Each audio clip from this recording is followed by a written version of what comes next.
با سلام خدمت همراهان کوکستون و بسی که امروز میخوام صحبت کنیم برش سنگ است و یکی از لحظات زیبا و جذاب تو برش سنگ برش توپیا هستش که سنگ‌های ناشناخته محسوب میشن. توپیا تو طبیعت چطور شکل میگیرن؟ تو فیلم ها قبلی هم گفتم معمولا جاهایی که خلل و فرجی تو زمین وجود دارن. این خلل و فرج حالا هر جور ایجاد شده، این حفره هر جور ایجاد شده، ممکنه یه حفره بزرگ باشه یه حفره کوچیک باشه. معمولا تو سنگ‌های رسوبی، تو سنگ‌های آذرین و جاهایی که معمولا بارای رسوبی رو هم دیگه جمع شدن، محل پیاز گیاهان و هر چیزی که تو زمین یه حفره ایجاد شده، آبهای حاوی سیلیس میان کم کم چون اینجا فضای خالیه، فشار کمتره، آبهای حاوی سیلیس معمولا میان در این مناطق بارگذاری انجام میدن. بارگذاری ها اگه سرعتی انجام بشه معمولا فشرده، سطح سنگ فشرده هستش یا عقیق تشکیل شده یا مثلا سنگای فشرده تشکیل میشه. بیان جلوتر همینجا معمولا یک کوارسای با حاشیه‌های عقیقش فشرده تشکیل میشه. اگر بارگذاری زماندار و مدتدار باشه معمولا بلورا مجزا، شکل‌بندی قشنگ زیبا و بلورای درشت تشکیل میشن. چون فیلم ها قبلی دیگه در موردش صحبت کردیم، نمیخوام در موردش زیاد صحبت کنیم که زمان فیلم گرفته بشه. یه چند توپی رو همینجوری به صورت اجمالی به صورت اتفاقی راندمانی از وسط سنگا جدا میکنیم ببریم برش بزنیم. معمولا تو قسمت توپیا قسمتی گلدار در میاد، قسمتی سلیمانی در میاد یا قسمتی هم ممکنه که آمتیس در بیاد. توپیایی که میخوان برای گل آزمایش کنن باید پوسته سنگو بردارن، نه سنگو برش بزنن. مثل توپیا منطقه فردوس باید شما پوسته سنگو اول بردارین یا باباغوری. اینا تو سطح سنگ هستن، یعنی از سطح سنگو برش بزنین معمولا گل حیف میشه. ولی توپیایی که احتمال نمیدین از منطقه گلدار جمع نشده، یا سلیمانی در خواهد اومد یا عقیقای کبود سوسنی و انواع رنگ‌های مختلف دیگه. اگر این بارگذاری‌ها در زمانهای مختلف از مکانهای مختلف صورت گرفته باشه و حاوی عناصر رنگی باشن، هر عنصر یه رنگی تو طبیعت مخصوص به خودشو داره، معمولا سلیمانی‌های رنگی تشکیل میشن. اگر بارگذاری ها از یک نقطه صورت گرفته باشه و حاوی عناصر یک عنصر باشه معمولا تک رنگ تشکیل میشن. حالا چند تا توپی جدا میکنیم عمو جان از اینجا که توپی سالم باشن، چون توپی شکستن وسط سنگامون هستش. این که کوارس بوده، این که دیگه معلومه.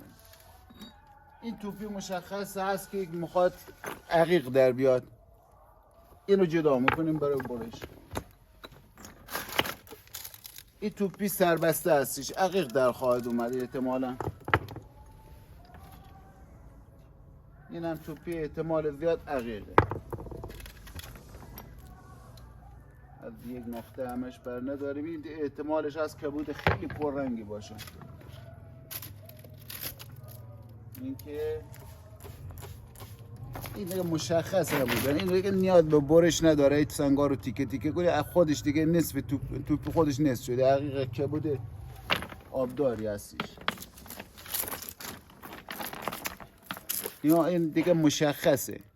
این سنگا رو برای چی استفاده؟ اینا رو اگر برای سنگ ماساژ اگر دوستان خواسته باشن اینا رو برای سنگ ماساژ بهتره. دقیقاً یه توپی از این توپیایی که معمولا اینجوری اینا کوارس فشرده در میان، یعنی کوارس فشرده از این سطحش یه درشتی خاصی داره، طرف متوجه میشه که این کوارس هست.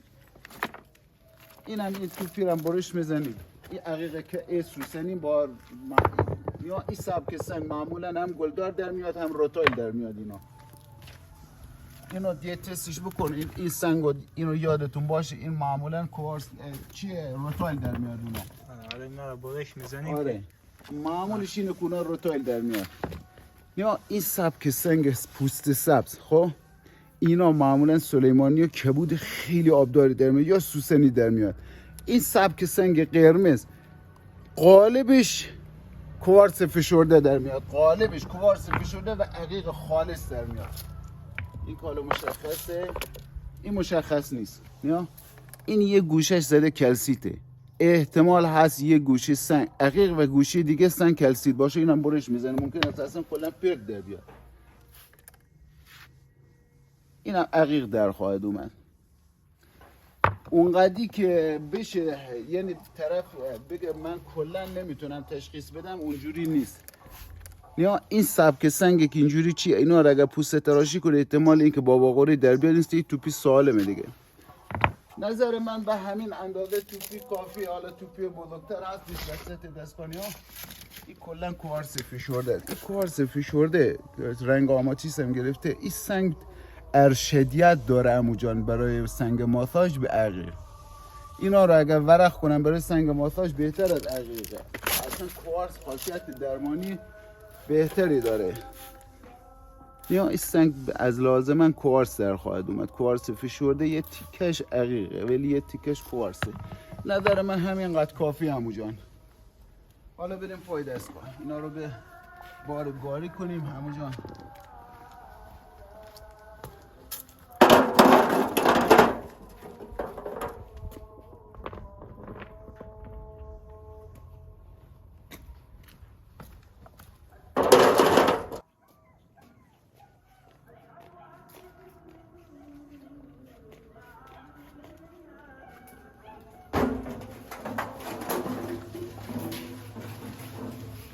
من هوا سر بکن.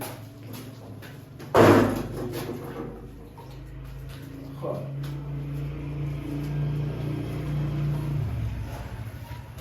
یکی از لذت بخشترین کارا هم همین برش سنگ است.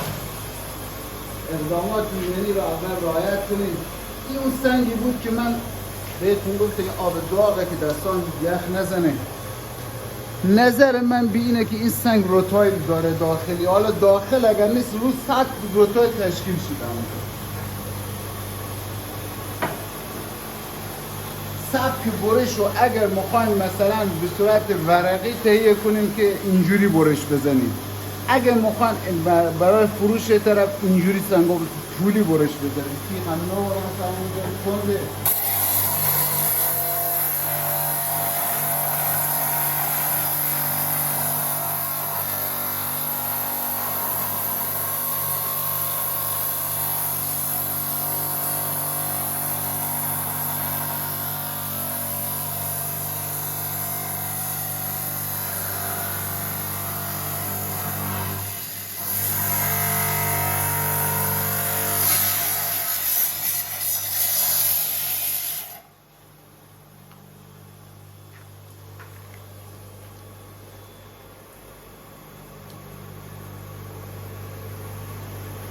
دیده میشه.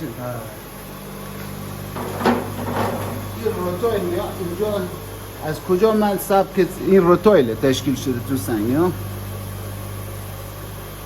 این سبک سنگ روتایل یه جا زده بود یا یک گوشه سنگ روتایل زده. اینو که حدس من بر عقیق بود. حالا سنگ بشونم حدس من بر عقیق سلیمانی هستش. حالا ممکنه یه تیکه هایش هم کوارت، این تیکهش ممکنه کوارت هم داشته باشه چون یه گوشه از سنگ مشخصه که میخواد کوارت. ممکنه حاشیه عقیق درون کوارت باشه همونجا.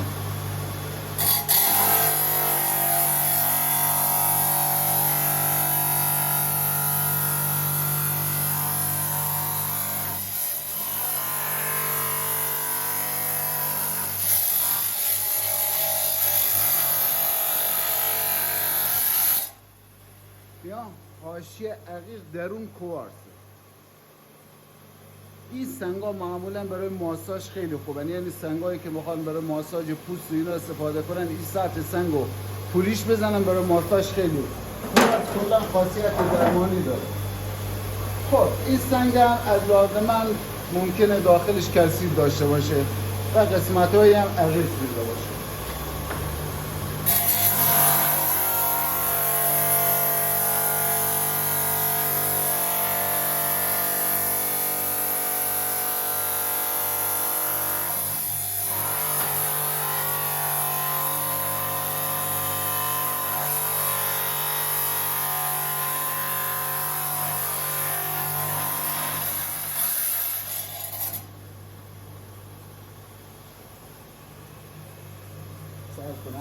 این که ارزش سوسنی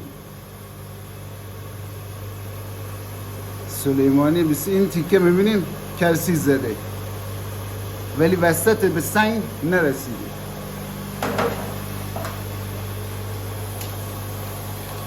سنگ از گوشه کناراش مشخصه که عقیق سلیمانی وسط ممکنه یه خورده کوارس هم زده، چون یه خورده حالت همون ریفیل مارک که گفتم هست، ولی توپیا در کل ناشناختن، سنگای ناشناخته ایران.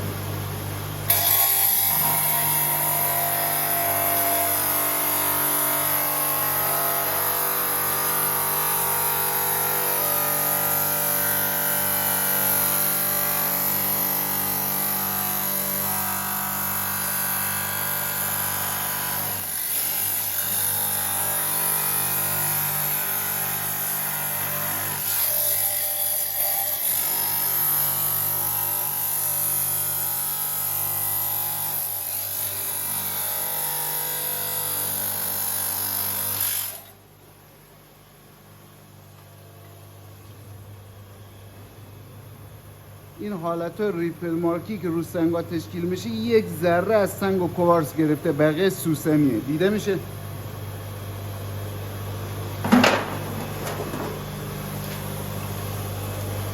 دستام اگر نزنم تو آب دستام یخ میکنه دم تیغ. این عقیق احتمال هست سلیمانی باشه.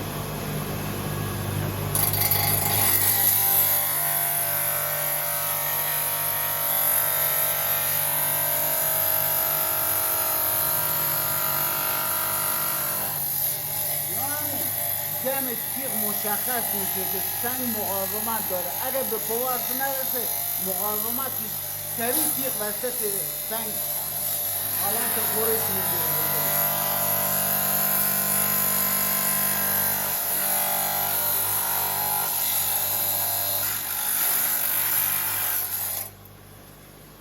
یا یک جا مقاومت کم شد، سریع مقاومت برگشت، تیکه سوسنی یه حالت کوارس مانند وسطش هستش.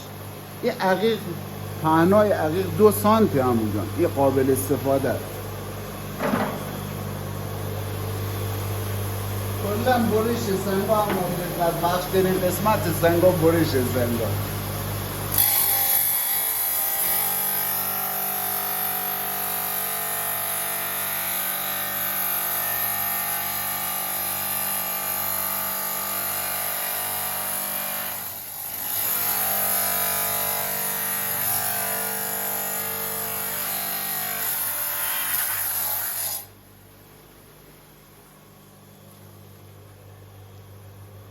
کبود خیلی پررنگ.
یک سلیمانی خیلی زیبا.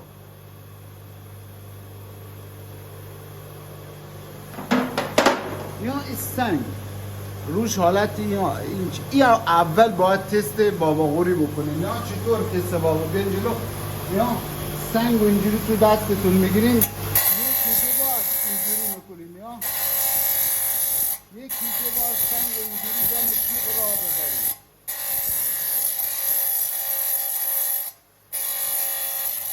اگه بابا غوری تو سنگ باشه همون جان، اگه بابا غوری تو سنگ باشه دیده خواهد شد. این نشون میده گلپرک سیاه داره. بابا غوری تو سنگ نیست، گلپرک سیاهه. پس این سنگ رو مبریم، چون بابا غوری شو که دیگه هست شد. معمول از این سنگ رو بابا غوری در میاد.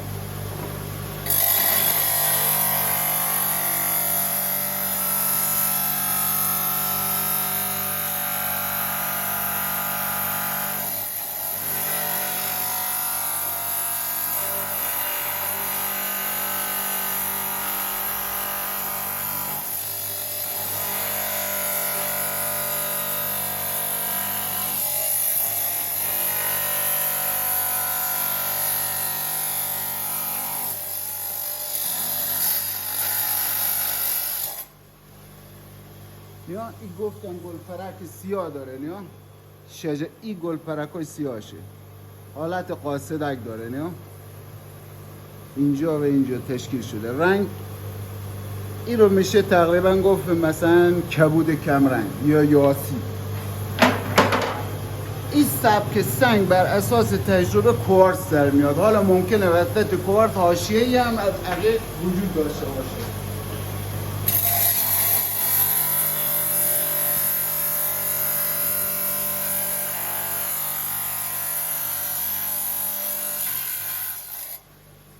یا کلا کوارتز.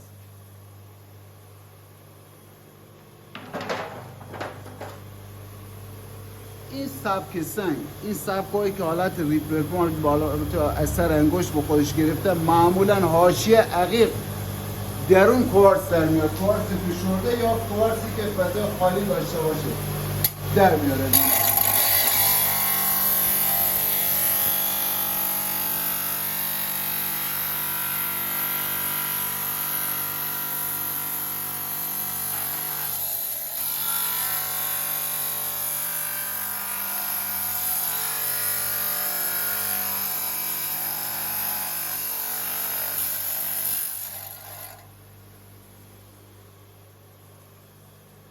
بیاین جلو.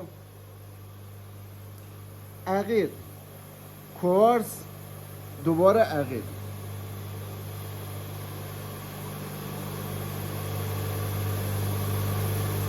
واقعا سنگ زیبایی.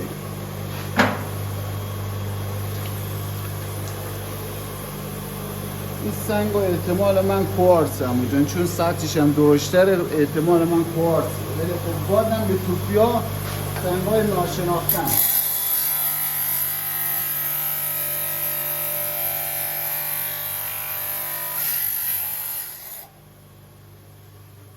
این دیگه مشخصه کوارتز. کوارتز ها معمولا درشترن. این کبوده همون جان ولی خب وسطش یه خورده کلسیت هم گرفته.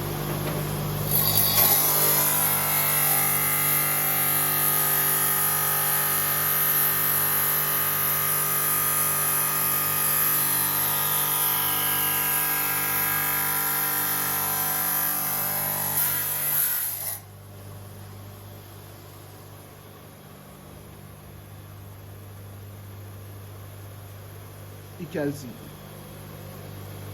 برش بعدی به کلسیت خواهد رسید. سطح برش سنگ متفاوت. اگر از این طرف برش میزنی کلسیت تو چشم بود یعنی قابل استفاده نیست دیگه سنگ اون قسمتش قابل استفاده نیست. ولی این الان سطح برش سنگ باید طولی می بود. اینجوری من با سنگو برش میزدم. سنگو اینجوری برش زدیم که دیگه قسمت کلسیت تو کار نباشه.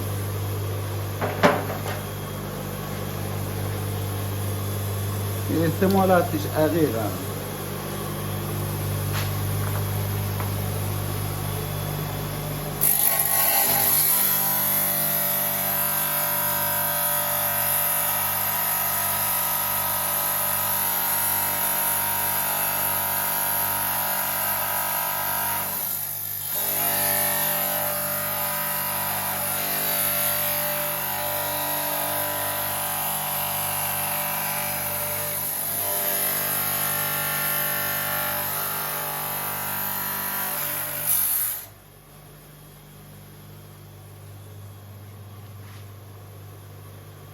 سوسنی هم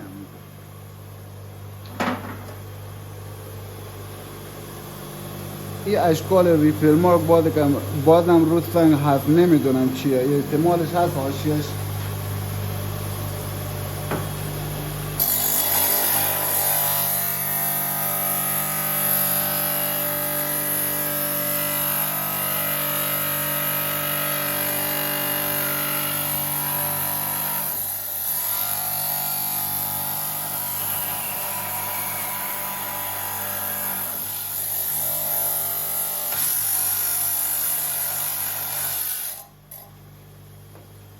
وسط کوارتز اشکال ریپرمارک روش بود اشکال اثر انگشت وسط کوارتز حاشیه سوسنی دیده میشه همون جان.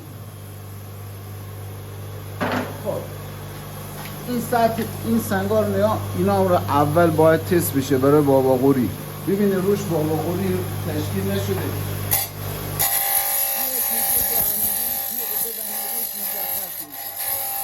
بابا قوری هست یا نه؟ اگه بابا قوری روش سنگار باشه دیده میشه. یا چند جا رو تست زدن بابا قوری تشکیل نشده. یا جایی که مشکوک میزنه که بابا قوری باشه تشکیل نشده. این سنگ احتمالش از تغییر خیلی خوبی باشه.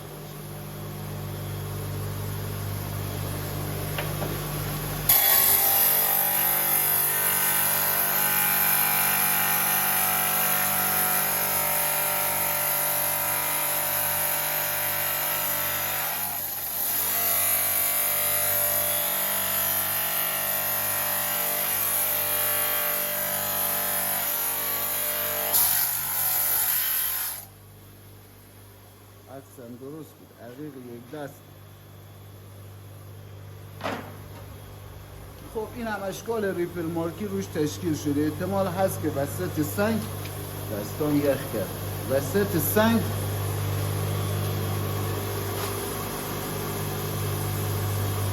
گوشه های زده باشه که کوارتز داشته باشه. حالا مشخص نیست چون ریپل مارکش خیلی اثرش خیلی کمه.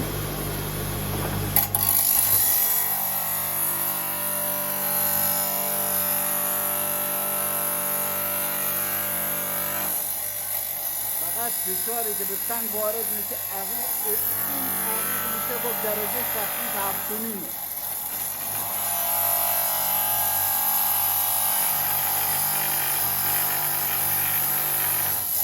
یکی از سخت‌ترین عقیق‌های توپی هست.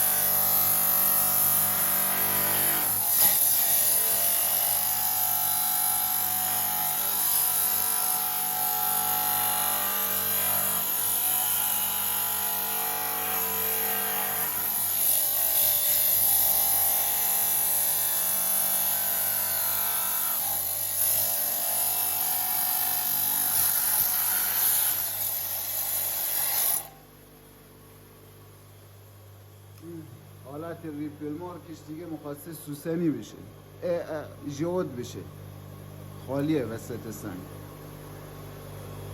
یا شجر اینجا تشکیل شده، شجر سیاه تشکیل شده. خب یه چند نمونه هم اینجا برش دادم که برش داده این مثلا اینجا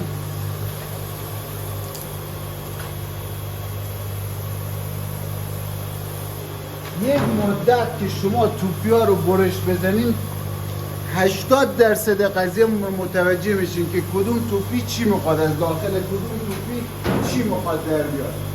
معمولا اشکالی که توی حالت ریپل مارکی یا حالت اثر انگشتی دارن یا بیشترشون کوارتز در میاد. بیشتر سنگا معمولا زمانی که رشدی دارن اون سنگایی هستن که کوارتز در میان.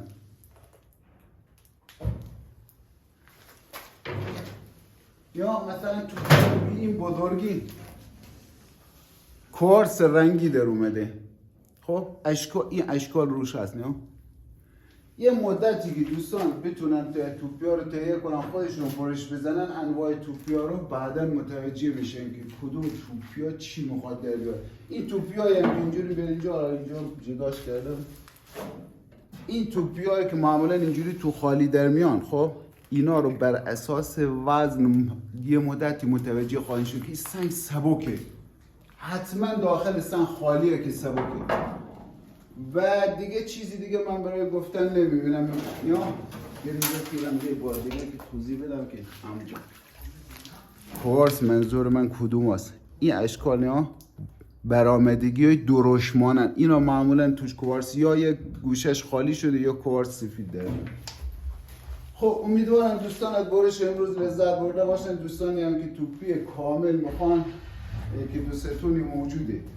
حالا اول که همونجا داشتیم صحبت میکردیم در مورد توپیا، یکی دو تون توپی که خود دوستان دوست دارن برای خودشون برش بزنن، لذت از برش توپیا داشته باشن، اما اونقدر که سنگای دیگه لذت بخش برشش توپیا بیشتر لذت بخشی، چون واقعا دیگه دیده نمیشه که توش چی میخواد در بیاد. شانس خودشونو میتونن امتحان کنن و توپیای سالم تهیه کنن، برش بذارن. خودش یکی از لذت بخشترین قسمت های سنگ هستش.